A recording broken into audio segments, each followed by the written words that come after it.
Well, it's my great pleasure to introduce our keynote speaker.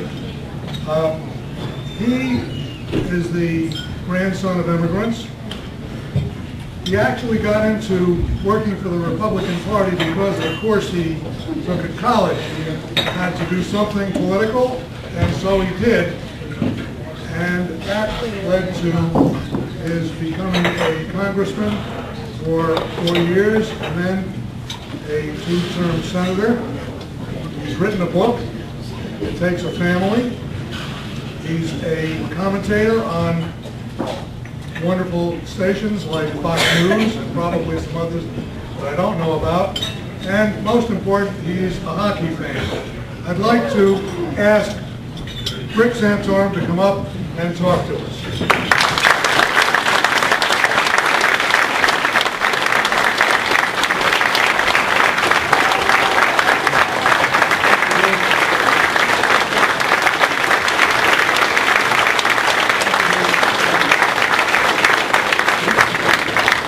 Thank you very much, Bruce.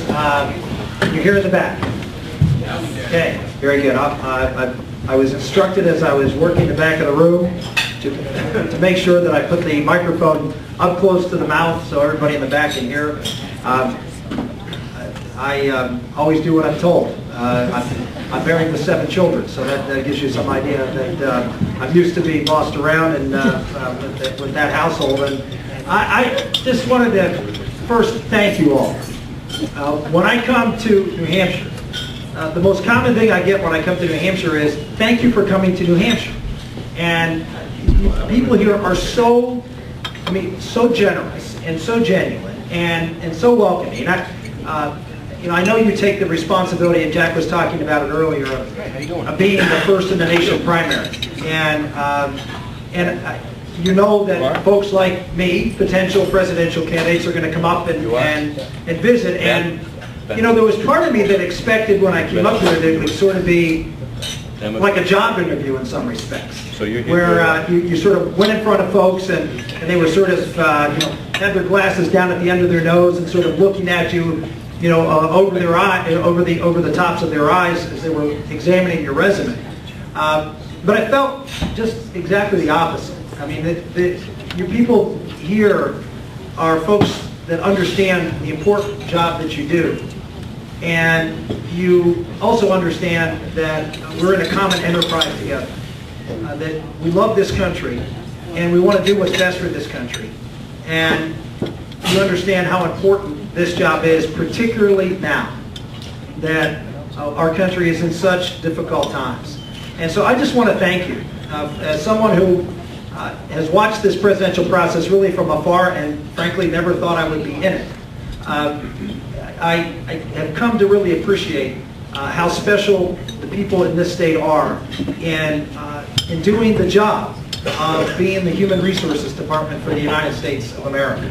And you do it with a wonderful spirit that I can tell you is certainly has impacted me and affected me in a very, very positive way. So I just, on behalf of a country that will never know that, never know how the work you do and how special it is here in New Hampshire, I just want to say thank you for doing a very, very good job for the people of our country. We are very blessed to have you. So give yourselves a round of applause.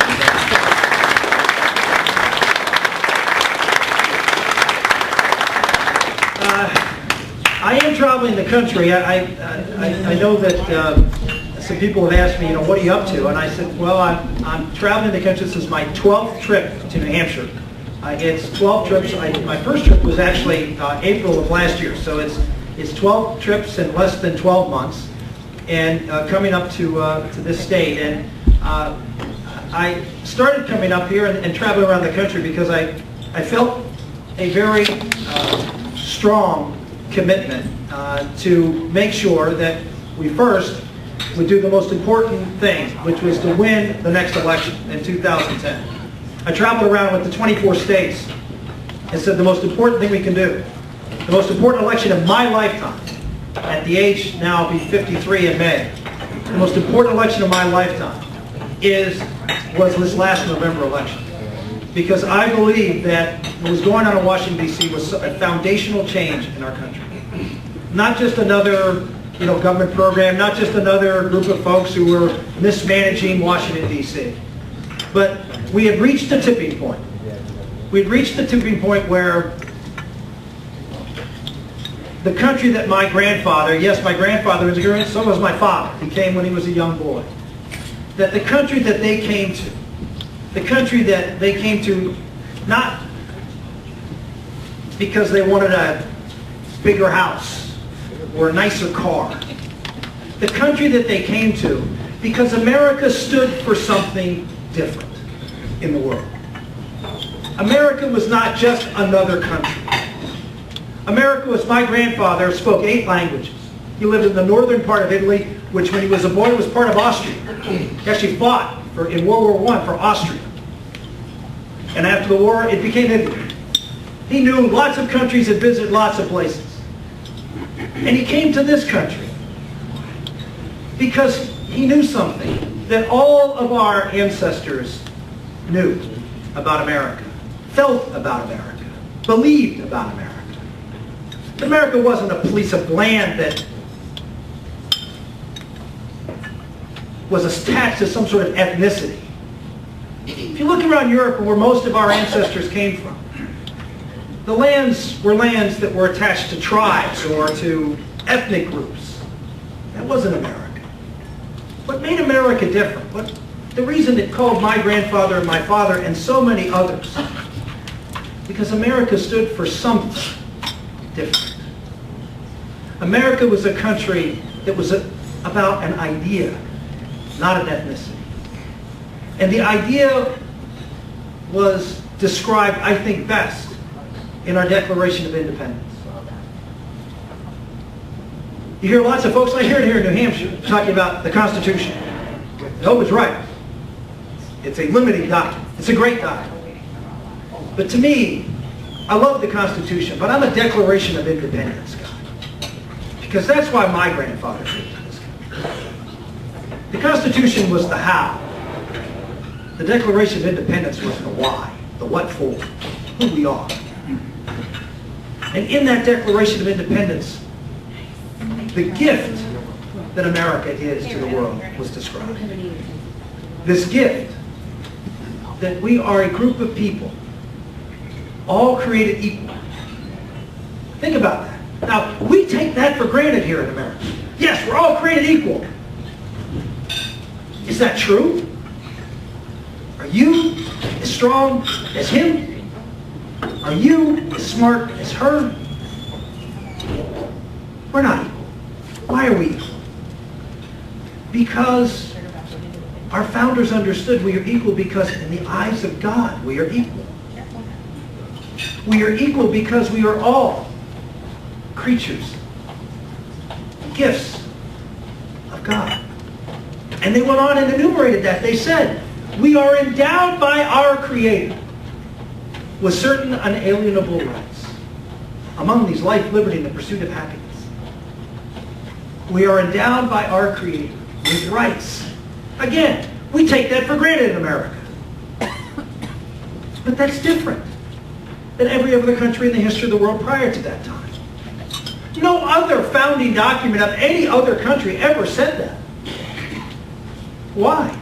Well, where did our ancestors come from? Where do the people who wrote this come from?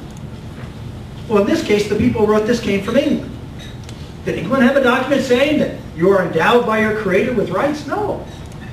The king had the rights.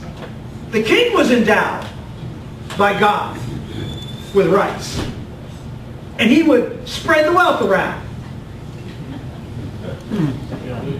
The sovereign had the rights, and the people served the sovereign. That was what we rejected in America. We believed in our founding document that we have the rights, and that the government, the sovereign's obligation, is to protect those rights and serve us. That is what makes America different. Now, why do I say that? Because we are at a time in America where that basic understanding of what America is in the balance. We've had trials and tribulations throughout the course of this country where our freedom has been at stake in a civil war. World War I, World War II. Great strifes that we've had where our freedom was tested. But never have we been at a point in our country's history where what America is could go away, could change forever. And I believe we are at such a time. We are at such a time when we have a group of people who see America differently. Now, I'm not casting aspersions against them. I'm not saying they're evil or wrong. They just see America differently.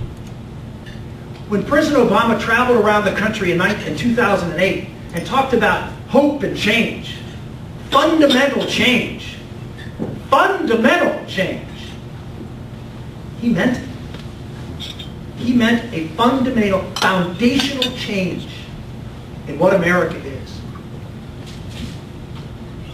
Because he sees America, well, as aspiring to something similar to what they aspire to and actually have in Europe. You hear a lot of folks say, oh, we're going to go to a European socialist. And it sort of flows off the tongue, but what does it mean? So most people, oh, it just means big government. No, it's more than that. Oh, our European allies, our European friends tried their revolutions. And they tried their changes from the monarchs. But they never really got it. They never really embraced what America was all about. They never really bought in to us. The people who bought into us, well, they came here. They didn't stay there. And so what we have in Europe, no, we don't have kings. Well, there's a few around. They don't have much power anymore. They don't have kings and sovereigns, but they have the replacement of it. They have the social welfare state. The state, the sovereign, has the rights, and they spread it around as socialists do. Always got a kick out of it. I don't know who told this joke, but about socialists. The socialists love people in groups of 1 million or more. That's the way they see everybody. They see you as part of a group, part of an interest, somebody to be catered to maintain power. And we are at a point in America today where our freedoms, the basic understanding of who we are, is going to tip. We've been on a long path. One of the great criticisms I got, and I accept, when Republicans were in power, is we didn't do enough to change it. Agreed. We've been in this slow walk toward European socialism, toward rejecting the American dream. And Republicans far too often were just, as I used to call when I first ran for election, I said, I don't want to just go to be to Washington and be a cheap Democrat. In other words, do what they want to do, but just do it for less money or slower. And that's what we did for far too long. But I want to say that Barack Obama has been a great blessing to this country. He has been a great blessing to this country. Because what he has done is, I use the example of frogs sitting in a pot of water. And slowly, as that heat turns up, the frogs get warmer and warmer, but they don't jump out of the pot because it's slow. And eventually, they're cooked and they're dead. That was America, ladies and gentlemen, since the 1930s. Heat turned up a little bit at a time. But what Barack Obama did in the last 2 years, and Nancy Pelosi and Harry Reid, is they cranked it to high. They couldn't wait. They couldn't contain themselves. They had it. They had the big majorities. They had the filibuster-proof majority. And they were going to finally reach for the brass ring. What's the brass ring? Obamacare. Socialized medicine. Why? Margaret Thatcher talked about this. The one thing she could never change in London, in England, UK, that stopped her from accomplishing what Reagan was able to do in this country was the National Health Service. I like to tell this story because the other side knows this. I was in the green room of Fox in January of last year with Juan Williams, the now famous Juan Williams from Fox News. And Juan is the Democrat mouthpiece on Fox, one of them. And it was right after the Massachusetts election. Scott Brown had been elected. Polls coming out 60-some% against what the Democrats wanted to do. Nancy Pelosi out there talking about we have to pass it before you know what's in it. It was a disaster. And what does Obama do? Doubles down. Political suicide. I mean, they knew they were going to suffer huge political losses. And they walked right into it. Why would you do that? Everybody in New Hampshire is elected to something, so you all know, right? I haven't had anybody in New Hampshire isn't elected to something. I have to seriously have not. Well, unless you're under 18. I mean, you may even have exceptions for that in New Hampshire. I don't know. That's true. That's the crap. So you all know, politically, you just don't walk into something unless there's something bigger. I asked Juan, I said, what are you guys doing? This is political suicide. He looked at me and said, well, this is what my peeps tell me. Obama, Pelosi, Reid. This is what I'm supposed to say. He said, we believe that Americans love entitlements. They love entitlements. And once they have an entitlement, we'll get them hooked and they'll never let it go. Now, think about that. Think about the people who say that and how they see you. Once they get you hooked, like a drug dealer on a narcotic. And isn't that really what's going on here? Isn't that what entitlements really are? They're a promise to take care of you, to make you feel good, to make you feel safe, to give you that sense that everything's better, that little high. And by the way, just give us some of your freedom and you'll be okay. Just become dependent upon us and we'll take care of you. But it's like a drug because it numbs us. It doesn't make us the best that we are. But that's who they think, that's what they think you want. Why? It goes back to that foundation principle again. Our founders ultimately believed, unlike the British and other countries that our founders came from, our founders believed in you. They believed in the individual.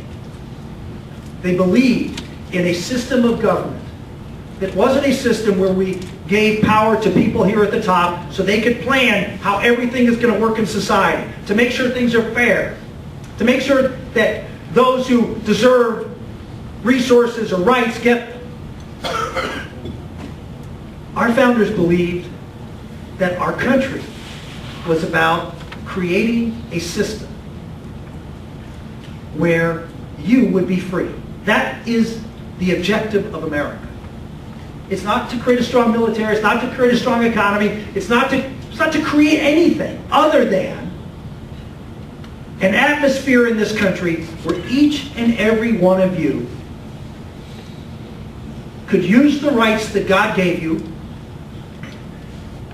to serve God, to serve His fellow man, and to serve yourself and your family. That's it.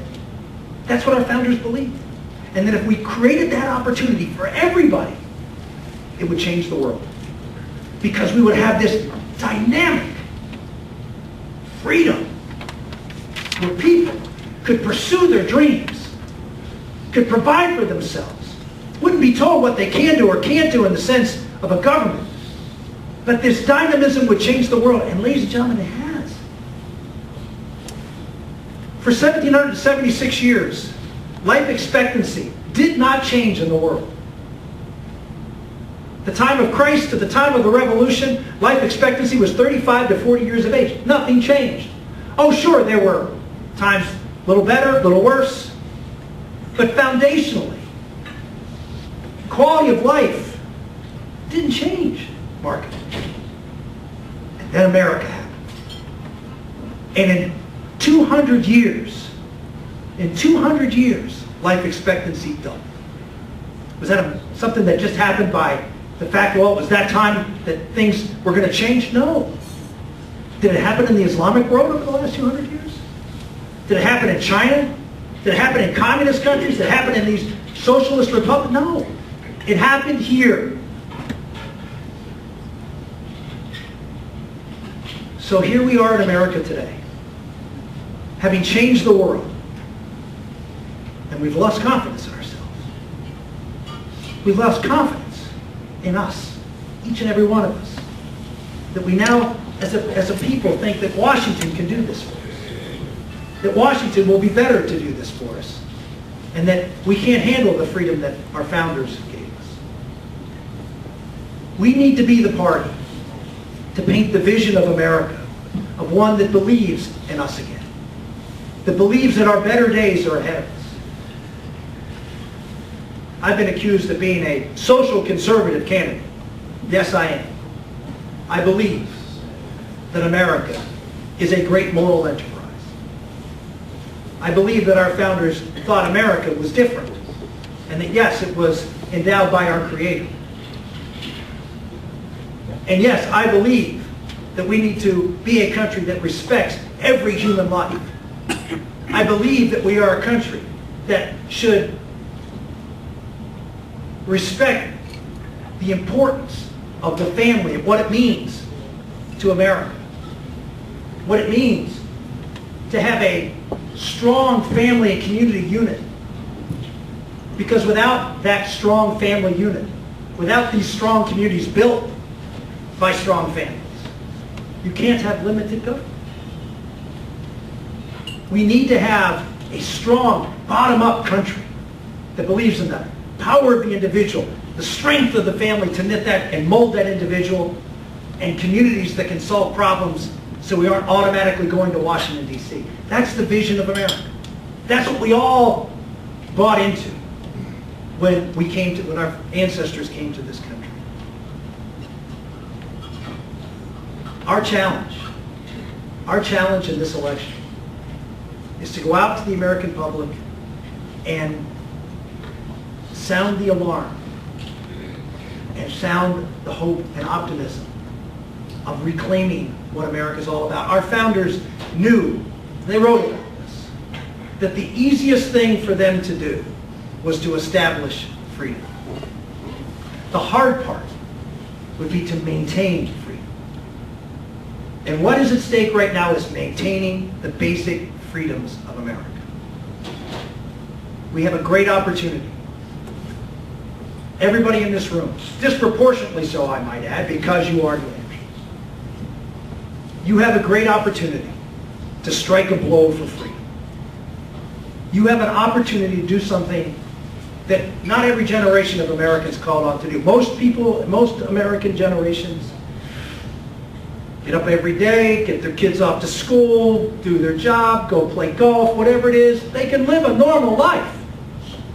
And the next day and the next generation, American will be free, be safe, will be prosperous. You do not live in such a time. You do not live in such a time. One of my favorite quotes is from a man by the name of Christopher Lash, who said, "Every day we get up and we tell ourselves lies so we can live." Every day we get up and we tell ourselves lies so we can live. Ladies and gentlemen, the lie that we will tell ourselves if you walk out of here and say, well, this is just another election, or this isn't anything special, is a lie that could lose America. This is our time. This is our watch. Trust me. Trust me. 10, 15, 20 years from now, when you're sitting with your grandchildren and or your children, and you're on their knees, and they're on your knees, and you're looking down at them, and they're asking you, Grandma, Granddad, what were you doing? What did you do when America's freedom was really at stake? When we were on the precipice? And that's the way it'll be written. Because if this pendulum swings like I believe it can, which I see, I mean, Chairman Bruce and Jack have been talking about the energy in this room, and the energy everywhere I go, not just in New Hampshire, but across this country. I was in the election of 1994. What's happening now is completely different. There is an energy in America. And it's you, the leaders. That's why you're here, because you are leaders. The leaders have to be able to tap into that, channel that. You're doing it here in New Hampshire. I hear the pride. Just going around and talking to legislators. I hear the pride. Listen to Steve. The pride of saying, we're doing something big. We're doing something important. We need to do that more than ever in Washington, D.C. And it's not just saving our freedoms, but it's keeping America free for the next generation. So I implore you to stand up and join. We have a great opportunity to put the uniform on of a citizen and do great things for our country. I'm excited. That's the reason I'm here. We have 7 children. 7. Ages 19 to 2. And let me assure you that I have lots of things at home to keep me at home. Lots of responsibilities after 16 years in public life to continue to be in the private sector and to live a much more peaceful existence than being out potentially running for president of the United States. But it's my watch. It's your watch. Each and every one of you in this room cannot walk out of here and not know how important this moment is in American history. It is our watch. We cannot let this happen. The greatest generation of Americans is called the greatest generation of Americans. Why? Because they had more character than you did? They were smarter than you? More courageous than you?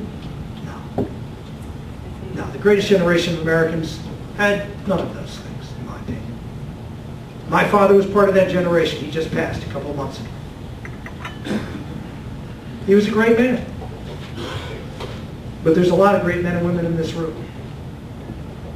They were the greatest generations because they stood up to a challenge that confronted them. That's it. Did they run to the ramparts to do it? No, they did not. Let's remember that France fell in June of 1940. And what did the greatest generation of Americans do? Nothing. Nothing. They had no part of this. There was a ship that came to the shore of America full of Jews from Europe. And we knew what was going on in Europe. And what did we do? The greatest generation of America turned them away. The summer before Pearl Harbor, the United States Congress came within 1 vote of repealing the draft because they wanted to do everything they could to stop us from getting into this war. As the bombs flattened London, Winston Churchill pleading over the radio, help us! The greatest generation of Americans did nothing. So if you're sitting out there saying, well, you know, this may not be our time, or maybe feeling bad that you haven't done anything yet, or haven't done more, don't feel bad. Winston Churchill summed up America very well. He said, America always does the right thing after it tries everything else first.